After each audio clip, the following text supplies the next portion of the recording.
bem com você? Espero que sim. Meu nome é Thaís Oliveira, eu sou do blog Princesas Adoradoras e nós estamos começando mais uma edição do nosso Study Bible. O Study Bible, caso você ainda não conheça, é um projeto aqui do Princesas Adoradoras, onde nós lemos e estudamos algum livro da Bíblia juntas. Todo mês nós escolhemos um livro para ler juntas e nós nos debruçamos sobre aquele livro, lendo, pesquisando e compreendendo, o que aquele livro quer nos dizer e também tirando ali lições práticas que nós podemos colocar em prática no nosso dia a dia.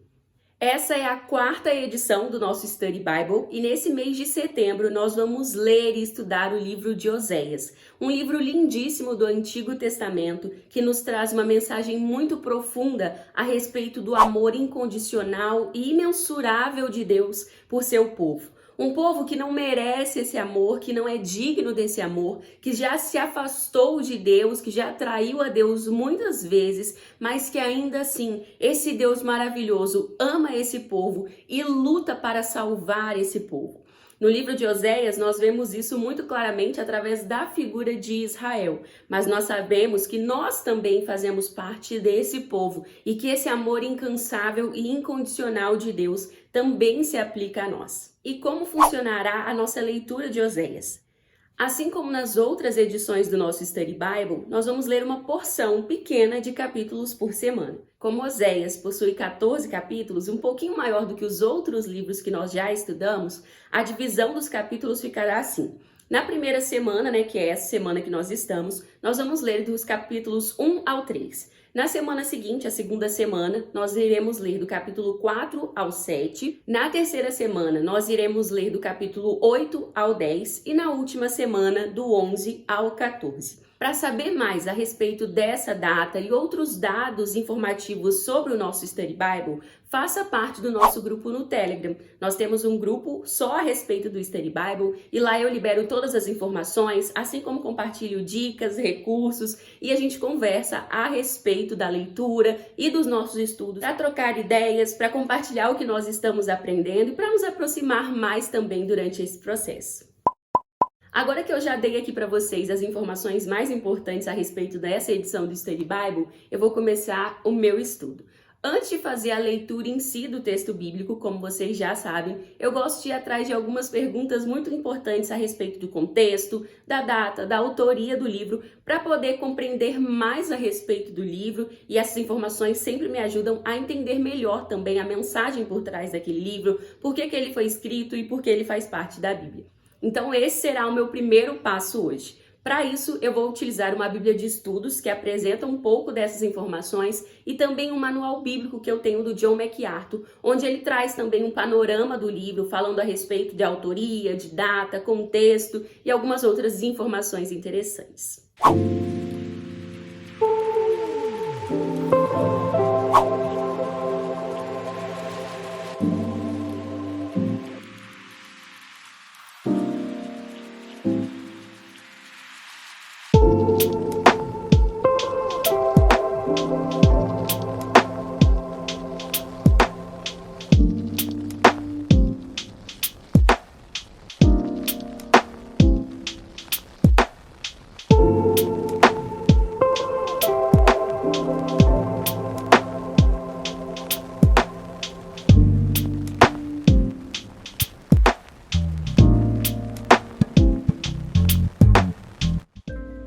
Esse manual bíblico do MacArthur que eu utilizo, ele não é um livro de comentário bíblico.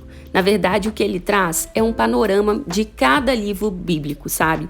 Ele nos informa a respeito de data, autor, os principais temas, os personagens principais, traz algumas análises de algumas perguntas mais difíceis, ele traz um panorama mesmo do livro em si, para a gente ir compreendendo o livro e poder consultar para estudar o livro em si. Ele não se aprofunda em muitas questões, mas ele traz um panorama bem bacana.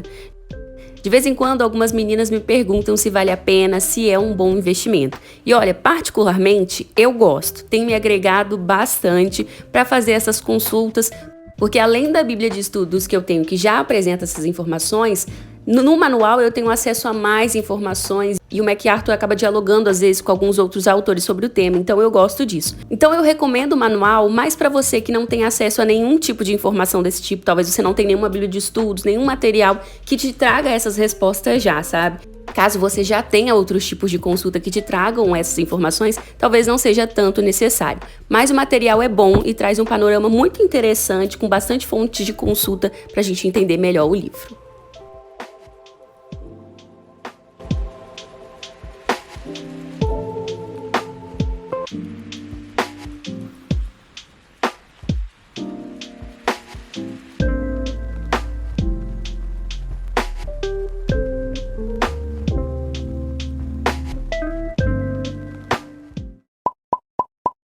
Bom, depois de fazer as minhas pesquisas a respeito daquelas perguntas importantes a respeito de contexto, data e autoria, eu quero compartilhar com você algumas das informações interessantes que eu encontrei.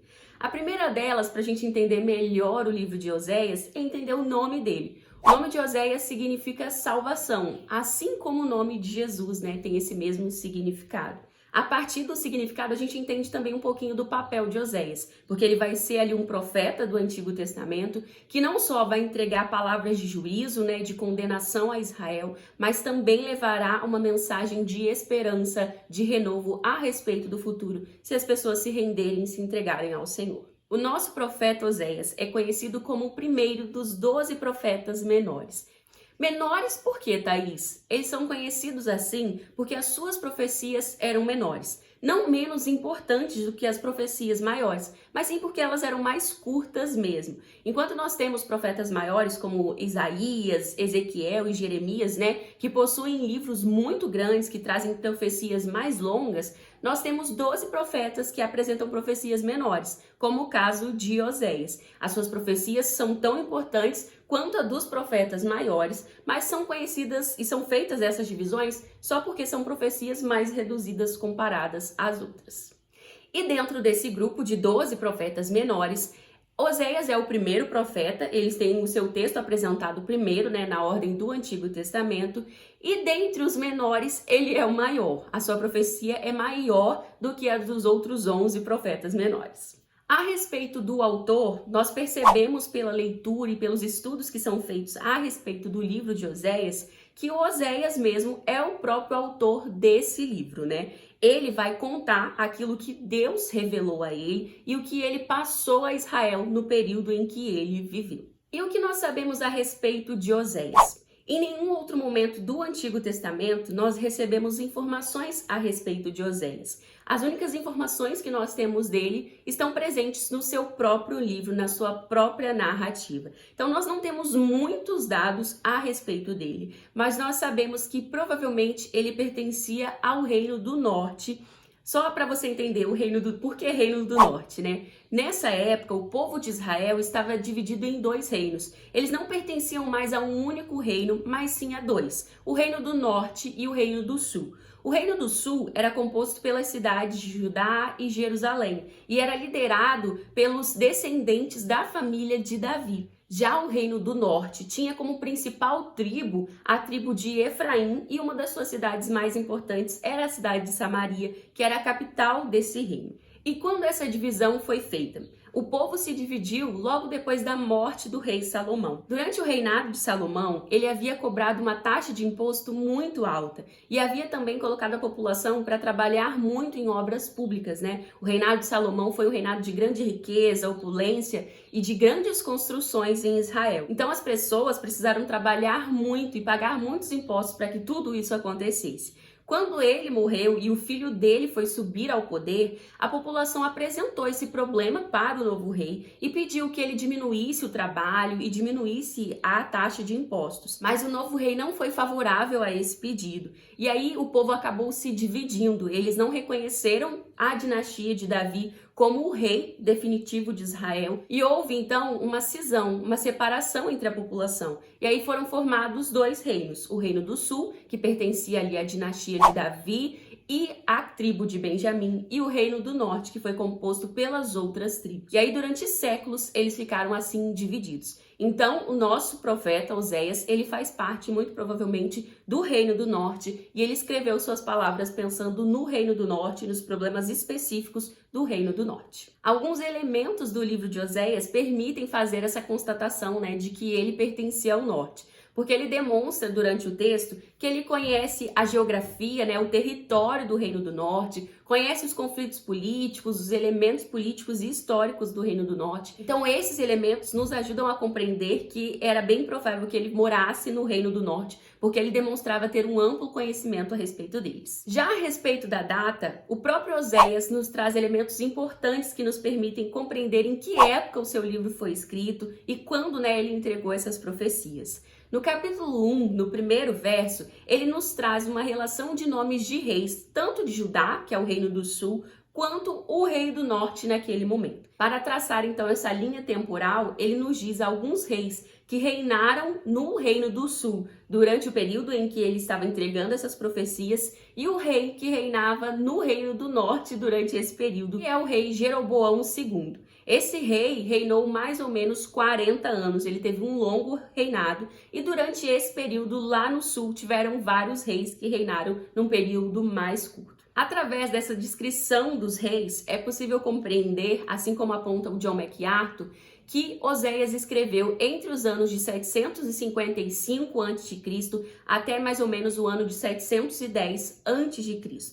Ele não só viu o reinado de Jeroboão II, como viu os últimos 6 reis do Reino do Norte. Porque o Reino do Norte não vai ficar lá para sempre, né, como o Reino do Norte. Ele vai ter seu fim, e ele tem seu fim a partir do momento em que a Assíria domina a região e leva o povo do Reino do Norte como exilado para a Assíria.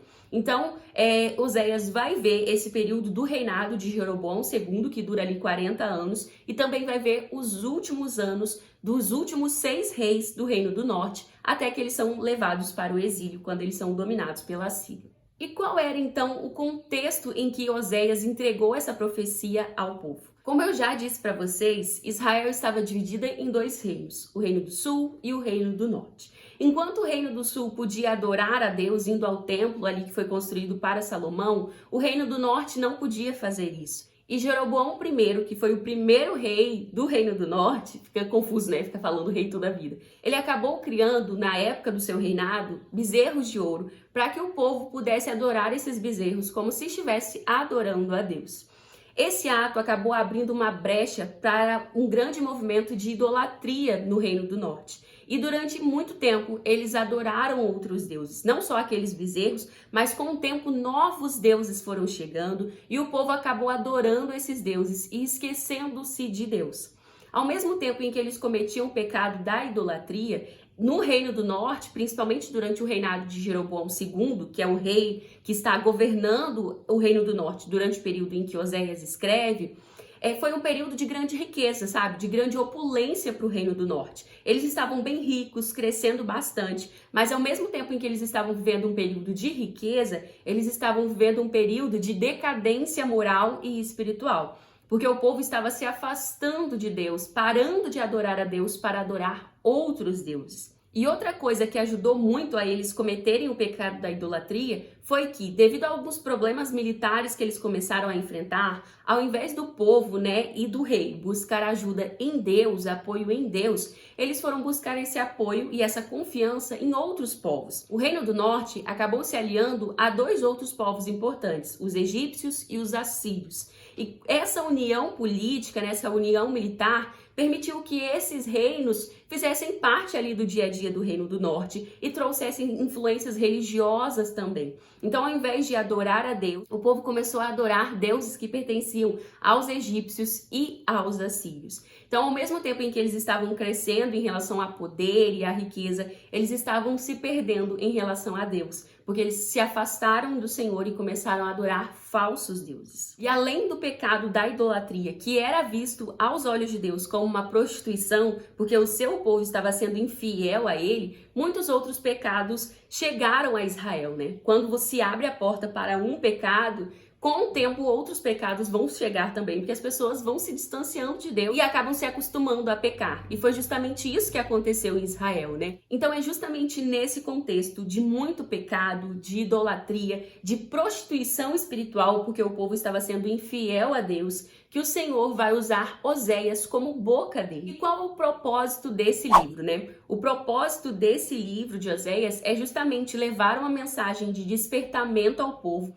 para fazer com que eles entendessem que eles estavam sendo infiéis a Deus. E caso eles não voltassem a firmar uma fidelidade para com o Senhor, um grande castigo pesaria sobre eles. E quem eram os destinatários desse livro? Essa mensagem foi profetizada e escrita para o Reino do Norte. Deus queria falar diretamente para eles, mas essa mensagem também cabe ao Reino do Sul em alguns momentos e também cabe a nós ainda hoje. Porque nós precisamos ser lembrados do amor imensurável de Deus e da nossa fidelidade para com Ele. Nós precisamos ser fiéis para com Ele. Mas é claro que o povo original para o qual esse livro foi escrito é justamente o povo de Israel que morava ali no Reino do Norte. Com essas questões em mente, né, nós vamos agora então estudar os 3 primeiros capítulos de hoje.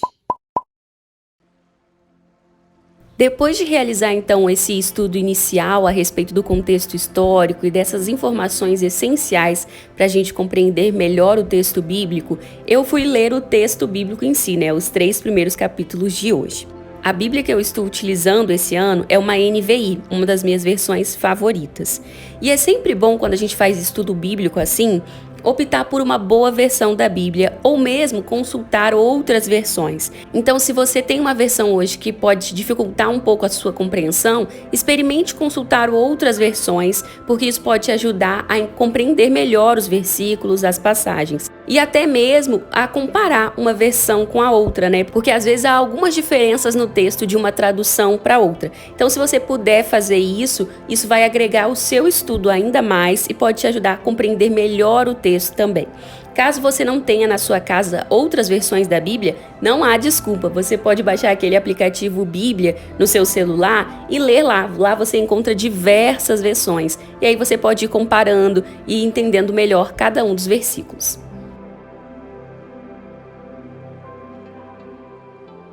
Sempre que eu tenho oportunidade, eu gosto de utilizar, além da Bíblia de Estudos, algum livro de comentário bíblico sobre o livro que eu estou lendo. E dessa vez eu encontrei um livro sobre Oséias, do Hernandes Dias Lopes, lá no aplicativo da Penguin. Eu já mostrei esse aplicativo aqui para vocês. É um aplicativo de assinatura, né, que tem livros, audiobooks e vários outros recursos. Mês passado eu também li um livro lá sobre Daniel e dessa vez eu encontrei esse livro muito interessante sobre Oséias. Aí eu acabei não comprando a versão física e estou lendo na minha assinatura mesmo. E eu gosto de utilizar esses livros para compreender melhor algumas passagens mais difíceis, alguns detalhes que às vezes passa despercebido aos nossos olhos, sabe? E aí durante as minhas análises, quando eu for comentar os capítulos para vocês, eu vou tentar trazer algumas informações do Hernandes Dias Lopes também a respeito de Oséias.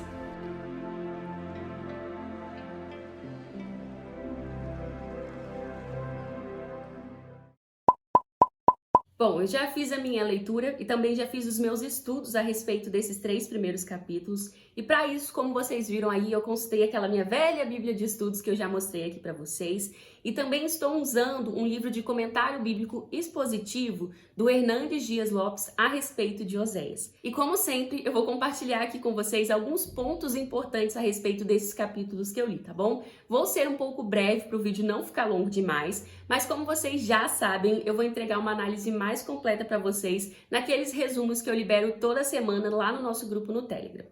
Bom, vamos lá então, vou apresentar algumas coisas aqui para vocês que eu observei no capítulo 1. No capítulo 1, nós vemos que Oséias não está falando coisas aleatórias, mas sim que ele está entregando uma profecia que foi revelada a ele pelo Senhor. Oséias está sendo, portanto, um profeta, uma boca de Deus. Mais do que simplesmente entregar uma mensagem, como os outros profetas faziam, o Senhor pede para que Oséias viva essa mensagem. E é justamente por isso que nós vemos o casamento de Oséias com Gomer. Assim como o povo estava sendo infiel a Deus, vivendo um caso de adultério e prostituição com outros deuses, Oséias vai viver um caso muito parecido ao se casar com Gomer, uma mulher que será adúltera e que o trairá ao longo do seu casamento. Para isso, o Senhor pede que Oséias se case com uma mulher que será adúltera e que trairá Oséias, assim como o povo de Israel tem traído o Senhor. Oséias, então, obedecendo a Deus, se casa com Gomer. Muitas discussões são feitas a respeito de Gomer. Será que ela já era uma prostituta? Ou será que ela era uma mulher pura que se tornou prostituta depois? Ou será que ela não era prostituta e Oséias estava apenas usando uma metáfora? Estudiosos têm se debruçado sobre essas questões, procurando responder a essas perguntas, né? Muitas teorias e discussões são feitas a respeito desse assunto. Mas uma das teorias que é apontada como mais provável é a de que Gomer provavelmente seria uma mulher pura quando Oséias se casou com ele e ela teria cometido adultério algum tempo depois. Mas o interessante é que Oséias já sabia que ela cometeria adultério. Então Oséias se casa com uma mulher que ele sabe que irá traí-lo. Isso é muito interessante e também desafiador, né? Quem faria isso em sã consciência? Mas isso foi algo que o Senhor fez. Quando o Senhor tirou Abrão lá de Ur, né, uma cidade idólatra e pecaminosa, o Senhor sabia que estava chamando para si um povo que, por mais que se purificasse em determinados momentos, iria traí-lo em tantos outros momentos também. Então, o que Deus estava pedindo para Oséias fazer e que Oséias fez, não foi algo muito diferente do que Deus fez por nós. Nós nos encantamos com o amor e o cuidado de Oséias para com Gomer durante esse livro, durante essa narrativa. Por mais que essa relação dele se torne inspiradora para nós, mais inspiradora ainda é a relação de Deus para com seu povo. Porque o que inspira Oséias a agir dessa maneira é justamente o relacionamento de Deus para com seu povo. O Senhor chama para si e acolhe um povo que, embora se humilhe, se prostre, se purifique em alguns momentos, é o mesmo povo que vai se voltar contra ele e que vai ser infiel para com ele. E ainda assim esse Deus decide amar esse povo, não desiste desse povo e luta por esse povo, entende? Então é o amor incondicional de Deus por esse povo que inspira Oséias a agir da mesma maneira para com Gomer, uma mulher que vai ser adúltera, que vai machucar Oséias, que vai ferir o amor de Oséias, mas que ainda assim Oséias aprenderá a continuar amando Gomer.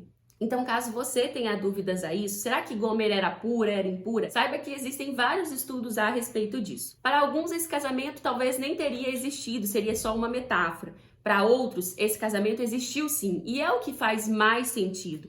Se pensarmos que esse casamento não existiu, a profecia de Oséias perde um pouco da intensidade que ela tem, sabe? Então é muito provável que esse casamento existiu sim e que Gomer ou tenha sido uma mulher pura que acabou cometendo adultério, ou mesmo ela já era uma prostituta, uma mulher que já vivia em adultério e depois que se casou com Oséias continuou adulterando também. Então existem essas duas possibilidades. Ou ela já era uma mulher impura, ou ela era uma mulher pura que se tornou impura. A questão aqui é entender a mensagem por trás desse casamento, né? Deus está mostrando através da vida de Oséias, do profeta Oséias, a relação dele com Israel. Porque o Senhor era puro, o Senhor amava esse povo e esse povo estava sendo infiel ao seu marido, ao seu Deus. Através do casamento de Oséias e de Gomer, Deus estava mostrando o casamento espiritual que existe entre ele e a sua igreja. E a situação em que aquele casamento se encontrava naquele momento, né? Em um caso de adultério, uma vez que o seu povo estava se afastando dele, tendo relações com deuses falsos, né? E vivendo em prol desse caso de adultério, ao invés de estar vivendo um relacionamento puro e santo com o seu marido, que é o Senhor. E já no capítulo 1, o Senhor começa a entregar a profecia a Oséias, né? Não só através do seu casamento, mas através dos filhos que Oséias tem com a sua esposa Gomer. É muito provável que apenas o primeiro filho tenha sido de fato filho de Oséias com Gomer. E que os segundos filhos, um menino e uma menina, não sejam filhos de fato de Oséias, mas que tenham sido fruto da prostituição de Gomer e tenham sido filhos dela com outros homens. E através de cada um dos filhos, Oséias dará nomes a esses filhos que trazem elementos proféticos a respeito do que Deus faria com Israel no futuro. O primeiro filho, que é muito provável que realmente tenha sido um filho de Oséias e de Gomer, é Jezreel. Eu sempre erro a pronúncia desse nome. Bom, esse nome traz consigo um significado muito forte, porque esse nome era o nome de um campo onde houve um grande massacre e muitas mortes, sabe? Durante lá o livro de 2 Reis, nós acompanhamos que Jeú é um homem que o Senhor levanta para acabar com a dinastia de Acabe. Acabe foi um rei de Israel responsável por um tempo de grande idolatria e de perseguição aos profetas do Senhor. E Deus havia marcado o fim da dinastia de Acabe e usou Jeú para isso. Só que Jeú agiu de maneira ainda mais pecaminosa, porque ele não só acabou com a dinastia, mas ele fez um verdadeiro massacre nesse campo chamado Jezreel, sabe? E esse campo ficou conhecido por ser um lugar de muitas mortes e muita destruição. Então Deus estava mostrando, através desse nome dado ao filho de Oséias, que ele acabaria com os reis do Reino do Norte, mas não só com a dinastia real, mas com o próprio Reino do Norte, porque ele permitiria no futuro que esse reino fosse levado ao exílio e acabasse por completo com o reino em si, mas não com o povo. Esse povo seria restaurado no tempo do exílio. O segundo bebê que Gomer deu à luz foi uma menina, e ela foi chamada por Oséias como Lo-Ruama. Lo-Ruama, traduzindo do hebraico, quer dizer desfavorecida. Através dessa filha, o Senhor estava dizendo que Israel perderia a compaixão de Deus. Deus tiraria a sua mão de compaixão de cima de Israel e permitiria que ela fosse ferida e machucada. Ela ia perder o cuidado, o carinho, a compaixão do seu Deus. E o terceiro bebê que Gomer deu à luz foi chamada por Oséias de Lo-Ami. Não tenho certeza se a pronúncia é exatamente essa. Esse nome quer dizer não meu povo, né? Ele pode ser traduzido com não meu povo. Então, além do Senhor dizer que Israel seria completamente destruído, que Israel perderia a compaixão, Israel também deixaria de ser o povo do Senhor. E por que tudo isso, né? Por que tanta maldade? Por que tanta ira do Senhor? Essas ações eram consequências das escolhas do próprio povo. Israel escolheu se voltar contra o Senhor, escolheu abraçar outros deuses ao invés do seu Deus. E quando eles fizeram isso, essas escolhas gerariam consequências, né? E o Senhor estava mostrando para eles quais consequências seriam através de cada um desses filhos. Mas além de mostrar ao povo a sua ira e as consequências que ele traria para aquela nação, para aquele povo, o Senhor também traz uma palavra de esperança. O capítulo 1 termina lá com o versículo 10, mostrando que o povo de Israel cresceria ainda mais e de que o povo voltaria a ser reunido em uma só nação, um só povo e seguindo a um só líder. Essa é uma promessa que ainda não aconteceu por completo, mas que ela começou a ser revelada através de Jesus, né? Essa profecia começou a acontecer através da primeira vinda de Jesus e ela terminará na segunda vinda de Jesus. O povo de Israel, e não só o povo étnico de Israel, né, que vive ali naquela região, que são os descendentes do povo de Israel em si, mas também toda a igreja, porque essa profecia foi estendida à igreja de Deus, né, que se espalhou pela terra, e não é mais só ao povo de Israel, mas todos aqueles que também aceitam Jesus como seu Senhor e Salvador, nós também seremos reunidos e seremos liderados por um só líder, que é o nosso Messias, o nosso Jesus e Salvador. Então, além de trazer palavras de juízo através do casamento de Oséias e de Gomer, dos 3 filhos que eles tiveram, o Senhor traz também uma palavra de esperança, de renovo ao seu povo. A intenção de Deus ao entregar essa profecia a Oséias era justamente despertar o povo para que eles se voltassem antes, para que eles não precisassem passar por tudo isso. Oséias estava sendo usado para chamar a atenção do povo, repreender o povo, mostrar, olha, se vocês continuarem nesse caminho, o futuro será assim, assim, assim. Mas se vocês se voltarem para o Senhor enquanto ainda há tempo, vocês não vão precisar passar por tudo isso. E durante o livro de Oséias, nós vamos ver se o povo deu ouvidos ou não a essa palavra de Oséias. Através da leitura e do estudo do capítulo 2, nós podemos entender melhor a acusação que Deus está fazendo contra Israel. Deus está mostrando para Israel que ela é culpada de adultério, porque Israel, o povo de Israel, é a esposa do Senhor. Deus e Israel vivem como um casamento. Deus demonstra aqui uma relação marital entre ele e Israel. E enquanto ele é um marido fiel, um marido compassivo, um marido bondoso e amoroso, Israel, a sua noiva, né, a sua esposa, tem se mostrado infiel e adúltera. E como que ela tem feito esse adultério? Ela tem traído o Senhor ao se entregar a outros deuses, ao se render a outros deuses. E estudando o capítulo 2, assim como a história ali do Reino do Norte, nós percebemos que durante esse período, muitas pessoas, a grande maioria das pessoas, tinha se esquecido do Deus, Salvador, do Deus de Israel, e havia se entregue a outros deuses. Como Israel havia feito aquelas conexões políticas, com outros povos, como os egípcios, como os assírios, eles estavam adorando agora muitos outros deuses. Ao ler o capítulo 2, você deve ter observado a palavra Baal, porque ela aparece ali algumas vezes. É bom a gente entender que Baal não se refere a um único deus em si, mas sim a uma série de deuses cananeus que eram adorados naquele período. Baal significa mestre e senhor, e era uma palavra muito utilizada para representar os vários deuses que existiam naquele momento e que estavam sendo adorados pelo povo de Israel. E eles não só adoravam esses deuses, mas eles tinham vários rituais para adorar esses deuses. Eles faziam várias festas, faziam os bolos de uvas passas, que era um bolo feito especialmente para a adoração desses deuses. E nesse período também se tornou muito comum a prostituição nos templos, As pessoas acabavam cometendo atos de prostituição em prol desses deuses, para pedir que eles trouxessem fertilidade, para pedir que eles abençoassem as colheitas e para que trouxessem bonança para Israel. Por meio, então, do capítulo 2, nós observamos o Senhor chamando a atenção de Israel, chamando a atenção dos filhos de Israel, ou seja, das pessoas que viviam em Israel, para que eles entendessem que Israel como um todo, a esposa do Senhor, estava em pecado e em adultério. E a gente vai ver ali durante o capítulo que o Senhor vai mostrando, que essa mulher adúltera, ela abandona o Senhor, ela abandona o seu marido para ir viver com os seus amantes. Ela prefere o amante, porque ela acha que é o amante que traz para ela o vinho, o óleo, o azeite, os elementos necessários ali para a vida, que dá a ela joias, ouro. Mas na verdade, quem está dando tudo isso para ela é o Senhor. Mas ela atribui todas essas bonanças, todas essas coisas boas aos seus amantes. E aí o Senhor diz que vai tirar tudo isso dela, que vai tirar tudo isso que ela possui para que ela reconheça que é Ele quem dá e não os seus amantes, O verdadeiro responsável por essas bonanças é o Senhor e não os amantes dessa mulher adúltera, que são os falsos deuses. É interessante a gente observar que quando essa mulher realmente perde tudo, ela decide sim voltar para o seu marido original, porque ela reconhece que é ele quem lhe dá as coisas. Mas ela não volta por amor, ela volta simplesmente por interesse.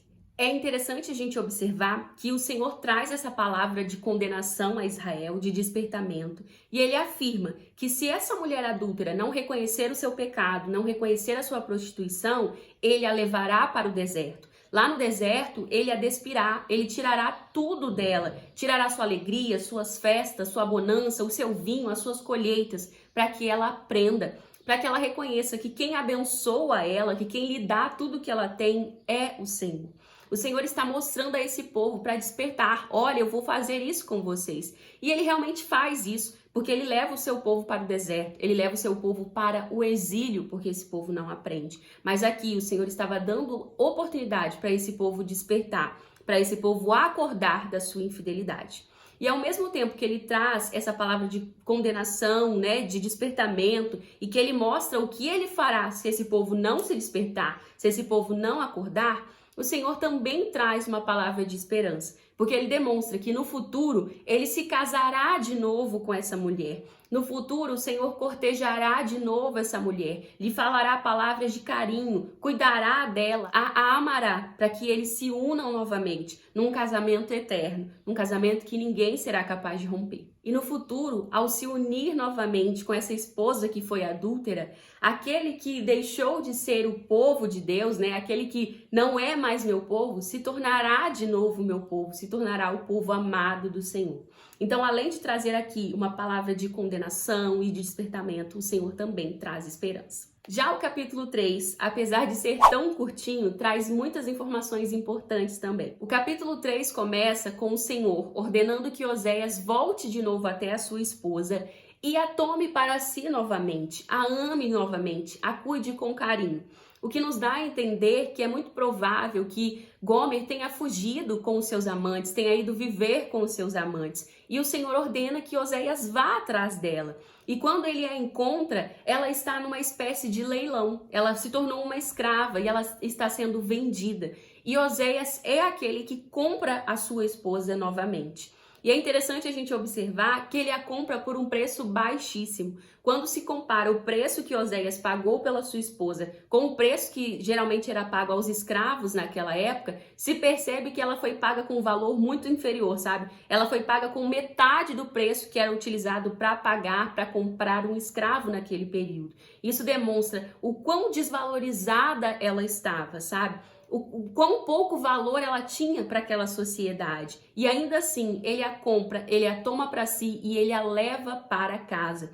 A leva para ser amada, para ser cuidada, mesmo que ela não mereça por ser uma mulher adúltera. A mesma coisa que o Senhor faz comigo e com você, né? E faz com Israel, fez com Israel. Todos nós não merecemos o amor de Deus, todos nós fomos falhos, todos nós fomos adúlteros em algum momento, todos nós negamos o Senhor em algum momento, assim, com as nossas escolhas, né? Com o nosso pecado, com o nosso coração que escolheu o pecado ao invés de escolher a Deus. E ainda assim ele insistiu em nós, e ainda assim ele pagou um preço. O Hernandes Dias Lopes fala algo muito pertinente a respeito disso, porque ele diz que enquanto Oséias pagou um preço baixo e pequeno por aquela mulher, porque ela estava valendo muito pouco para aquela sociedade naquele período, Deus, que também pagou um preço por nós, pagou um preço altíssimo, um preço que nós nem podemos expressar em quantia, sabe?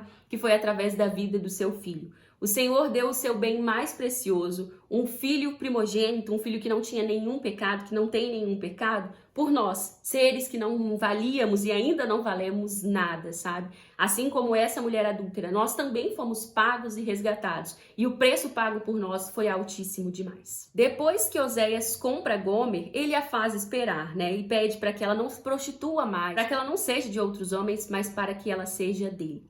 Essa fala de Oséias representa uma analogia do que o Senhor faria com Israel no futuro. Por causa do seu pecado, Israel sofreria as consequências. Por mais que Deus derramasse a sua compaixão, a sua misericórdia e o seu perdão sobre Israel, Israel não deixaria de ser punida por suas ações e por seus pecados. A consequência dos seus pecados chegaria, e chegaria através do exílio. Em 722 a.C., 30 e poucos anos, mais ou menos, depois de Oséias começar a entregar a sua mensagem, Israel foi invadida e foi dominada pelos assírios. E o povo foi levado como cativo. E é justamente isso que o Senhor está falando através desse momento entre Oséias e Gomer.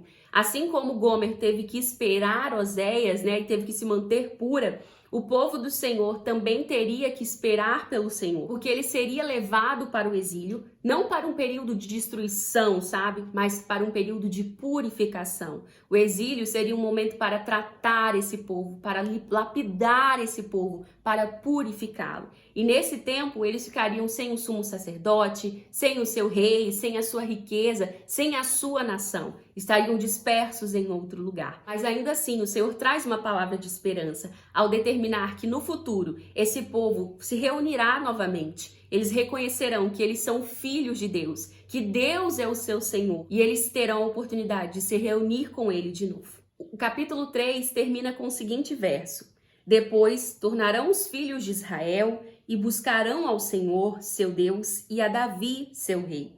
E nos últimos dias, tremendo, se aproximarão do Senhor e da sua bondade. É muito provável aqui que ao se referir a Davi, seu rei, o Senhor estivesse dizendo a respeito de Jesus, o Messias, né?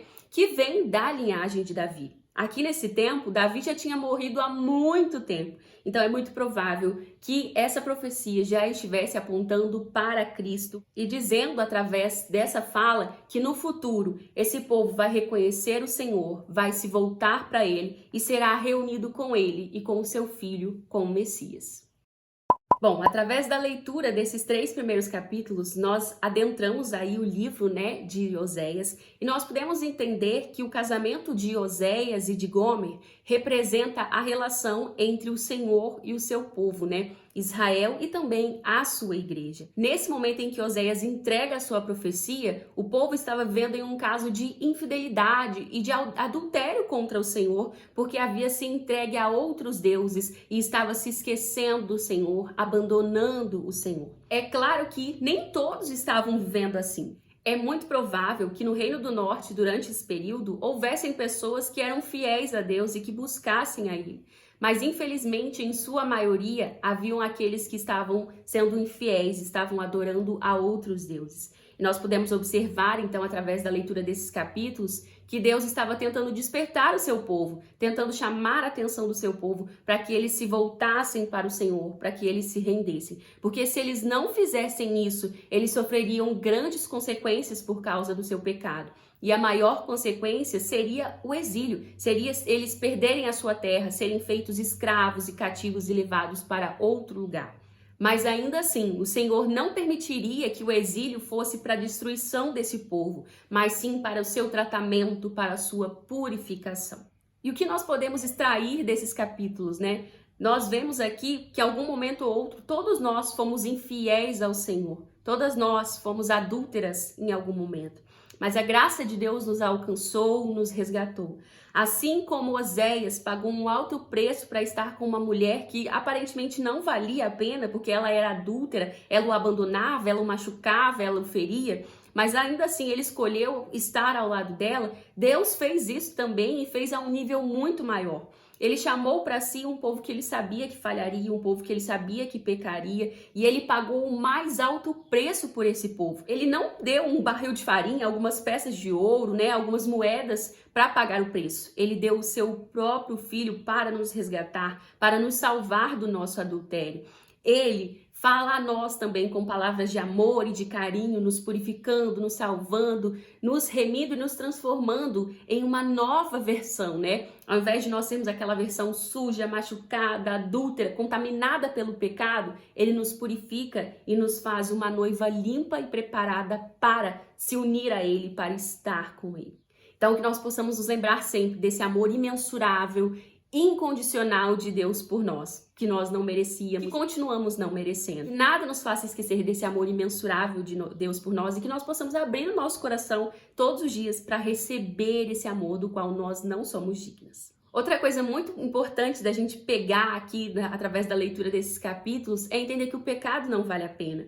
Gomer fugia de casa, assim como Israel fugia do seu Deus, né, do seu amor, indo atrás dos prazeres passageiros dessa terra, né? Ela achava que estava fazendo uma boa escolha, que estava indo atrás da verdadeira fonte de prazer, de alegria, de riqueza. Mas ela estava se enganando. E é isso que o pecado faz conosco, né? O pecado nos leva por um caminho de enganação que parece nos trazer alegria e prazer, mas na verdade nos escraviza.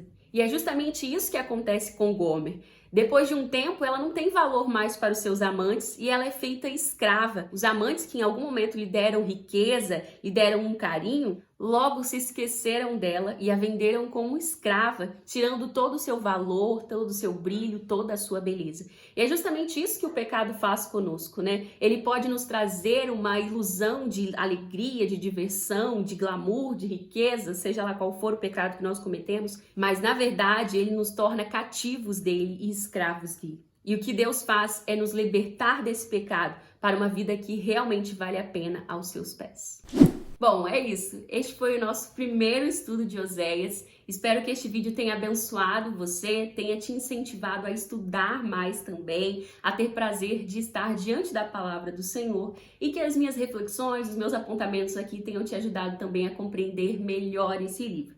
Agora eu vou ficar aqui com a minha bagunça, vou passar mais um tempo aqui escrevendo as coisas que eu observei, utilizando o meu pack de colagem que já está disponível lá no nosso grupo no Telegram para decorar meu livro também. E é isso, foi um prazer compartilhar mais esse momento com você. Espero que esse vídeo tenha te abençoado também, tenha te ajudado a entender melhor a palavra de Deus. Um beijo e, se Deus nos permitir, nós nos encontramos no próximo vídeo. Tchau, tchau!